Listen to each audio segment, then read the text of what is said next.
Bonjour et bienvenue dans le premier épisode des Destins extraordinaires, ces personnes ordinaires qui ont eu une vie extraordinaire. Et aujourd'hui, je vais vous parler du colonel Sanders.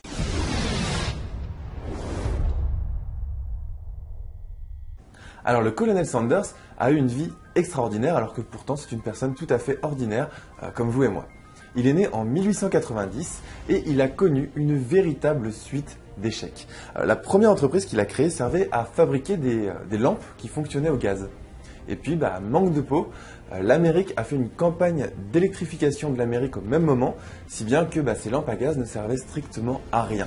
Alors il ne s'est pas arrêté là, il a continué par une carrière de juriste et il a été radié des juristes pour une bagarre lors d'une audience. Il y a eu une audience dans un tribunal et puis il s'est battu et donc il a été radié de l'ordre des juristes. Si bien qu'ensuite il a décidé d'ouvrir un restaurant pour préparer de la nourriture et ce restaurant fonctionnait très très bien jusqu'au jour où une autoroute a été créée juste au bord, juste à côté de ce restaurant, si bien que plus personne ne venait dans ce restaurant. Ça fait déjà 3 échecs que cette personne a connus. La création d'une entreprise avec des lampes à gaz au moment où toute l'Amérique s'électrifie. Une carrière de juriste et il se bat pendant une audience, donc il est radié de l'ordre des juristes. Et ensuite un restaurant et une autoroute est construite à côté de ce restaurant et plus personne ne vient dans ce restaurant. Alors on arrive à 66 ans, le colonel Sanders a 66 ans, il est ruiné, il est abattu, il est découragé.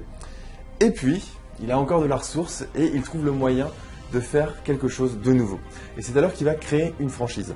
En fait, dans son restaurant, il vendait une recette de poulet avec une sauce que lui seul connaissait, c'était sa recette secrète, son petit talent caché. Et il s'est dit, je vais créer une franchise et puis je vais aller démarcher des restaurants dans l'Amérique, dans toute l'Amérique, pour essayer de vendre cette sauce-là et puis de toucher des commissions dès que ce poulet avec cette sauce serait vendu. Eh bien, tenez-vous bien, il va partir sillonner l'Amérique pendant 2 ans dans sa vieille voiture. Et devinez combien de refus il a dû recevoir avant d'avoir la première acceptation. Eh bien, le colonel Sanders a reçu 1009 refus. Vous avez bien entendu, 1009 refus. Il allait voir 1009 restaurants différents pour vendre sa recette de poulet et il a essuyé 1009 refus. Et c'est le 1010e qui lui a dit « Oui, d'accord, ta recette de poulet, ça m'intéresse ». Alors, qu'est-ce qui s'est passé après ? Eh bien, il a vendu sa recette de poulet et puis il touchait des commissions justement sur les ventes. Donc, il a gardé cette recette secrète. Et savez-vous aujourd'hui comment s'appelle cette franchise ? Eh bien, ça s'appelle KFC. Voilà, ce sont les restaurants KFC. Le colonel Sanders est à l'origine de cette recette de poulet qui est maintenant connue dans le monde entier. On a plein de KFC en France et des KFC un petit peu partout dans le monde.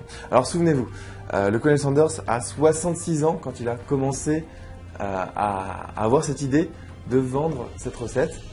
Il est abattu, il est ruiné. Il a subi 3 échecs, 3 entreprises qui n'ont pas fonctionné et pas à cause de lui, c'était des événements extérieurs, alors, sauf pour la carrière de juriste où il s'est battu. Les 2 autres événements, c'était pas lui qui gérait les événements qui lui arrivaient, c'était des événements extérieurs. Il est reparti à 0, à 66 ans, il a essuyé 1009 reçus avant de rencontrer le succès. Alors vous, qu'est-ce que vous êtes prêt à faire pour rencontrer le succès? Est-ce que vous aurez autant de persévérance que cet homme ordinaire qui a eu une vie extraordinaire? Voilà, c'était l'histoire du colonel Sanders, celui qui a créé les restaurants KFC. Voilà, j'espère que cette histoire vous a plu, j'espère qu'elle vous inspirera pour vos propres projets. C'était Mathieu Vénis du site penseragir.fr. Si vous avez aimé cette vidéo, partagez-la avec vos proches pour qu'eux aussi soient inspirés, soient persévérants et veulent à tout prix réussir leur projet. Partagez cette vidéo sur Facebook, sur YouTube, sur Twitter, sur Google+. Et moi je vous dis à très très bientôt pour un nouvel épisode des Destins extraordinaires.